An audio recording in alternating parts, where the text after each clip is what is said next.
Shadow of Mordor is an extremely mediocre game that at times arrives at moments of fun and magic. A world that is faithful to the Lord of the Rings movies, but is one of the most boring open worlds that I've ever seen. Combat that is flashy, fun, and flows well, but is extremely easy and cheesable. Stealth that fulfills a power fantasy and has some nice quality of life features, but is even easier than the combat and half as fun.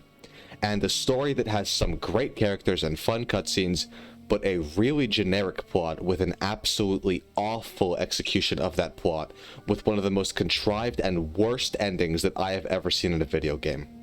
So, let's get into why Shadow of Mordor is one of the most mediocre games I've ever played, and why I still think it is worth playing for some, even 10 years later. Let's start with Mordor itself. Within the first 15 minutes of the game, you are set loose on the first map of Shadow of Mordor, Udun. This map is ugly, both intentionally so and unintentionally so. It is a war-ravaged land filled with strongholds and prisoner camps, with a dark red sky overlooking the land. It is dark, gloomy, and hopeless. This is the intentional ugliness that Shadow of Mordor achieves, and don't get me wrong, I love these types of environments. The Witcher 3 and The Last of Us are filled with these dark and gloomy environments that I absolutely adore. I just don't find this world nearly as endearing or naturally ugly. I was interested in seeing large skyscrapers overgrown with moss in The Last of Us, or seeing starving, rotting towns in The Witcher. I was not, and still am not, interested in seeing the 500th elf ruin repackaged and reskinned across the entire map. And this ties into the unintentional ugliness of this world. As mentioned, this map is filled with ruins everywhere, but it isn't just the ruins. Every single building is identical to the others, and after 10 to 15 hours, I got extremely tired of seeing the same strongholds and environments everywhere. Even the land is shaped and formed in such a way that looks so unnatural. In the Lord of the Rings movies, you are constantly being shown large, sprawling landscapes with mountain ranges and beautiful landscapes. But here, every piece of uneven land looks as though it was placed there deliberately. Now, don't get me wrong, I'm not saying that Mordor should look like a large, sprawling landscape with beautiful mountain ranges. I understand that Mordor should look ugly, but it should look ugly in a way that is natural and believable, and here it just isn't. Scattered everywhere are these short, flat increases of land. It looks really plain, and as if they were placed for the player's convenience so that the player can easily traverse the world. In fact, this is a problem that I have with this world as a whole. Everything feels as though it was placed for the player, and not as if each building, ruin, and landscape was formed naturally and has its own story behind it. This world is ugly to look at, both intentionally and unintentionally so. It is designed in a way that lacks character and feels as though every structure exists for the player. And I don't believe that for a second that this world lives and breathes without Talion in it. And I can't say the same about other open world games. But what about the story? Shadow of Mordor tells a story about revenge. Talion's wife and son are murdered before his very eyes, and just before he joins them in death, he is surprised to find out that a curse has been cast on him by the Black Hand of Sauron, and he is now bound to an elf named Celebrimbor. In order to break the curse, he must kill the Black Hand and claim his revenge. All of this information is given to you within the first 20 minutes of the game, and there are aspects of this introduction that I really enjoyed. It sets up the story very quickly and concisely and is directed very well, flashing between Talion training with his son to fighting an orc with his son, and Talion sneaking up behind his wife in a stealth tutorial, which is just genius, to him fighting for his life to save him and his family. It's a harrowing and grim introduction, but its fast pace is also to its detriment. Talion's family have no character. The only thing that we know about Talion's wife is that she doesn't like living at the Black Gate, and we know absolutely nothing about his son other than he's unprepared, which makes the story of revenge feel hollow instantly. Now, I don't necessarily believe that in order to have a strong revenge plot, you must have a strong connection to whom you are seeking revenge for. What matters most is that you have a strong connection to who is the one that seeks revenge, and a strong hatred for the villain who committed the act that needs avenging. And this game fails at both, catastrophically. Assassin's Creed 2 is also a story about revenge, except we at least had a few scenes with Ezio's family establishing who they are, but more importantly, we know who Ezio is. Ezio is a charming and charismatic guy, and once his family is murdered before his very eyes, we notice his character shift. I don't know what kind of person Talion is before his family is murdered, I just know that he is angry once they are, and that just isn't enough for me. But this is nowhere near as bad as the Black Hand, the Tower, or the Hammer. I had to Google those names because I forgot what they were called, genuinely. The Black Hand, who is the main antagonist, shows up in the first scene and the last scene. That's it. The Hammer has a 20-second cutscene that is followed up by a fight where you spend more time fighting the orcs around him than you do fighting him. And the Tower has a much stronger cutscene where an important plot twist is revealed, but his fight may be even worse because it's just you running around and stealth killing various clones of himself. These villains are atrocious, and rather than feeling immense hatred for them, I simply feel disappointment. And it really doesn't help that the majority of this story involves you undergoing tasks that have nothing to do with your quest at hand. Your main objectives in this story are to 1. Avenge your dead family, and 2. Learn more about Celebrimbor. So tell me why I'm spending an entire quest line hunting a giant Graug only to obtain an artifact that gives me information about Celebrimbor that we already knew. And you know the worst part about this quest line? It's one of the best sections of the entire game. Torvin is an excellent character and might just be my favorite character in this whole game. And even though his questline is filler in the grand scheme of the plot, it was still one of the most enjoyable and strongest sections of this entire story, and that says a lot about the lacking plot of Shadow of Mordor. Besides that, the rest of your time in Udun is spent with Gollum, hunting down some artifacts to learn more about Celebrimbor, then killing some war chiefs, then fighting some ghouls in a cave to get another artifact.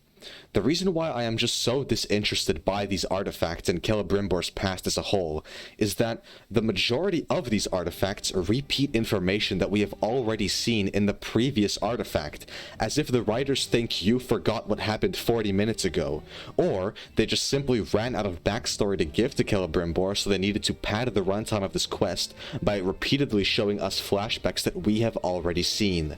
Yes, Celebrimbor created the Rings of Power. Yes, he served Sauron, and yes, his family was killed in front of him just like Talion.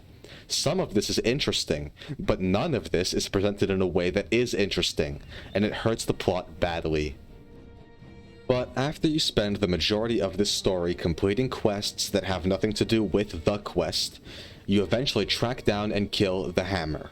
And after you do so, you make it to the second map of Shadow of Mordor, the Sea of Nurnen. This map is of a stark contrast to the first. It actually has color, there's trees, foliage, and some genuinely cool looking strongholds. The Sea of Nurnen is a much better looking map than the first, and while it still suffers from a lot of the same errors that Udun does, I would be lying if I said this was not an improvement. And once you are finished in the Sea of Nurnen, you set off to kill the Tower, the second villain of the game. And it is here that it is revealed to you that Celebrimbor is not bound to you as part of a curse. He chose you and is using you for revenge. This is a massive twist that has absolutely no consequences at all. All you get is a 20-second cutscene where Talion yells at Celebrimbor, and then they just both end up agreeing that Talion still wants revenge, and nothing else happens as a result of this twist, which just leaves me questioning what was the point of having it in the story in the first place. And this is a problem that I have with the main quest as a whole. There are dozens of moments in this story where it is clear that there are the makings for a complete story, and yet there is this ever-present feeling that something is missing. The introduction feels too sudden and too short, and maybe should have had an extra 20 minutes beforehand establishing Talion's life at the Black Gate. This plot twist, for example, feels as if it should have spawned an entire quest line where Talion learns to live with Celebrimbor's lie, or at the very least takes more convincing than a 20-second cutscene. Even the segment where Marwen is possessed by Saruman has no consequences, and the motives of both Talion and Marwen remain the same after she is freed from his possession. Almost everywhere you look, you can see remnants of a story that are missing the puzzle pieces necessary to make these remnants mean something. And this is most present in the finale. After defeating the tower, you set off to kill the Black Hand once and for all. You fight through his talons, climb the Black Gate, and then the Black Hand tricks you and takes possession of Celebrimbor in order to regain the form of Sauron. And then, Sauron, the leading antagonist in one of the most renowned fantasy worlds of all time, is defeated in a 15-second QuickTime event, which doesn't actually kill Sauron himself, but I mean, it's baffling that this was the way that they incorporated his character into the game. And then the game ends with Talion questioning Celebrimbor. Could you really rest for all of eternity, knowing that you had the chance to stop him but did nothing? Profound words that make no sense to be coming out of Talion's mouth. Because about an hour ago, Talion learned that Celebrimbor lied to him and cheated him out of his death alongside his family. And now, all of a sudden, he cares about the well-being of Middle-earth and wants to continue living just to kill Sauron? Talion has no reason to care about this. And then comes the cherry on top. The time has come for a new ring, Talion says. What? Why? Why do you care so much, Talion? You wanted to die with your family about an hour ago. What changed? I'll tell you what changed. The business motif at Warner Brothers. Warner Brothers wanted to make a sequel, and so Talion utters these empty words to set up the sequel. And as good as Shadow of War may be, there will forever be a hollowness to its existence because of this. Make no mistake, this is one of the worst endings I have ever seen in a video game. Plain and simple. The writing team abandoned all nuance and care for a well-written, well-set-up story in favor of having a cool moment where Talion becomes evil and sets up the next game. Now, let me be clear. I don't hate this ending because it squanders any potential that might have been there. This story was already a disaster and has been this entire time. The reason I hate this ending is because I hate what it represents. I hate what this ending stands for. Artificially creating moments that exist to have the audience be surprised or shocked at their presence without earning them or taking the time to properly curate them and set them up. This is more than a bad ending.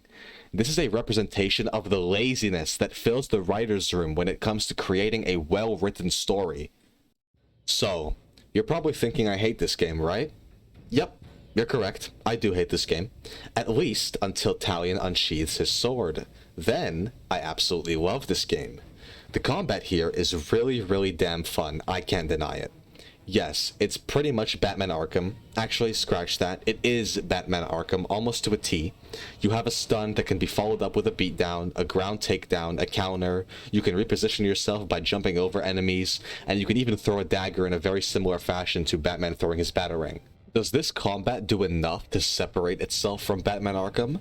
No, not at all. But I don't care, because I love Arkham's combat, and so I love this game's combat. Except there are actually certain ways that this game improves on Arkham's combat, if only slightly. The first and most important change is the way the combo meter works. You hit enemies, and your combo goes up, and if you get hit or mess up a button input, you lose your combo. What's so new about this? I'll tell you. Once you hit a combo of 16, Talion will go from a one-handed grip of his sword to a two-handed grip, and will start dealing more damage. You are even able to break enemy shields when you reach this point. And it isn't just your sword, it's your abilities too. Your Wraith Flash has a larger radius and does more damage. And once you hit a combo of 30, the Wraith Flash does even more damage over an even larger radius, and your sword will instantly knock down enemies after one hit. A combo is more than just a number here. It is mechanically incentivized and improves on this fantasy of being an absolute badass that can fight off a whole army. Something else that this combat improves on compared to Arkham are the many Wraith abilities that you can unlock. I already mentioned Wraith Flash, but you also have Shadow Strike, Wraith Burn, Wraith Blast, and of course the Combat Drain / Domination ability, where you can brainwash an enemy into becoming your ally and fighting alongside you. All of these abilities not only add variety to the combat sandbox, but it also amplifies the power fantasy that this game provides by allowing you to command your own army of Uruks, which not only makes the combat more fun, but also ties into the story.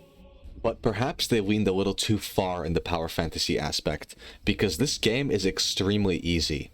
There is no difficulty slider here, unlike in Shadow of War, and this combined with the sheer amount of abilities and unlocks that you can gain here can make this game a breeze to get through. I personally recommend limiting yourself from using certain abilities and unlocks if you're looking for a more balanced experience. Overall, if you've played Batman Arkham, then you know exactly what this combat is like, but I still think that there are enough minor adjustments and changes here to make this combat fun and engaging nonetheless. It isn't unique, it isn't special, it certainly isn't properly balanced, but in my opinion, it's fun enough to keep you going throughout the main story, and even return to the game for some side content afterwards. And when it comes to stealth, it's a lot less fun. Although there are some really strong quality of life implementations here. For instance, you are able to sprint while crouched, which makes moving around during stealth a lot quicker and more easily accessible, and enemy detection is extremely slow. So slow that you are able to run right up to an enemy while he's staring at you and still have enough time to assassinate him. Both of these mechanics make for an extremely easy stealth experience. However, besides the power fantasy this provides, this is honestly a very boring option to take, mainly because of just how fun and easy the combat is. Why choose the easy but boring option when you could choose the easy but fun option? And every time you are forced into stealth during the main story, it is always a pain because you would simply much rather be doing combat. I understand that each game needs to find ways to break up the pace a little, as you can't have a game that is 90% combat. However, Shadow of Mordor does not do a good job at breaking up the pace, which is a good thing, because this game is 90% combat, and the combat is really fun. However, since 90% of the game is combat, when you very rarely are playing through that other 10% and you are being forced into stealth, or spend 3 minutes following an NPC, or being forced to gather herbs, it makes those less fun sections stand out so much more. The solution isn't to decrease the amount of combat, in fact that would make the game worse. The solution instead should have been to find ways to make the pace-breaking activities more engaging, and Shadow of Mordor does not accomplish this. But let's talk about the most discussed and possibly brilliant aspect of this game, the nemesis system. Everyone knows how cool the nemesis system is, and even though most people already know how it works, I'll give a brief explanation. Throughout the world, you can find Uruk captains and war chiefs. If you get into a fight with these Uruks, depending on your outcome of the fight, these captains can become your nemesis. If you kill an Uruk captain, you may be shocked to find him ambushing you a few hours later with some new prosthetics and surgery done on him after you've defeated him. Or, if you lose to a captain, you can track them down in attempts to claim your revenge. Captains may even remark on how you lost the fight or how you acted during the fight. If you ran away, they'll call you a coward, or if you simply lost in hand-to-hand combat, they'll taunt you about it.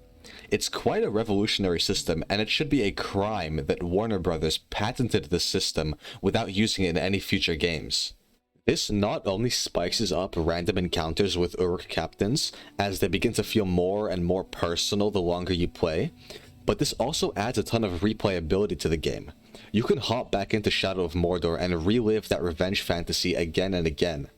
Each Uruk captain also has their own unique traits, strengths, and weaknesses. For instance, an Uruk captain may be scared of Caragors, so if you shoot a Caragor nest and attract them, they'll run off in fear, and the next time you encounter them, they might make a comment about you using Caragors in your favor. Or, they might have a hatred of fire, and if you shoot a fireplace or an exploding barrel near them, they'll get a health increase and become stronger. They may be invulnerable to either stealth or ranged attacks too, and sometimes it may be a combat master, which makes your use of executions useless. This also forces you to engage with the combat system more, as it makes you scout out each captain and plan your attack accordingly to their strengths and weaknesses. And this also gives further characterization to each Uruk captain. The way that Shadow of Mordor has managed to give AI enemies such strong personalities and invoke a sense of realism into every fight is nothing short of spectacular. Wrapping up, Shadow of Mordor is an extremely mediocre game that at times can be a load of fun. It has a train wreck of a story, really easy and quite boring stealth, really easy and quite fun combat, a plain and dull world that is both intentional and unintentional, and the nemesis system, which is quite revolutionary. But is this game worth it 10 years later? If you like Arkham's combat, yes. If you really like Lord of the Rings, also yes. But under any other circumstances, I would find it challenging to recommend this game, especially when there are so many issues with it and dull moments that many people simply won't be able to look past. I mean, if you look around you in the current gaming landscape, there are so many games that you could be playing, so why choose this one? Like I said, it has its audience, and if you do manage to click with the combat and begin to enjoy some of the character moments and deeply engage with the nemesis system, you may just have some fun. But whether or not this game is worth it is largely up to you. Thank you for watching.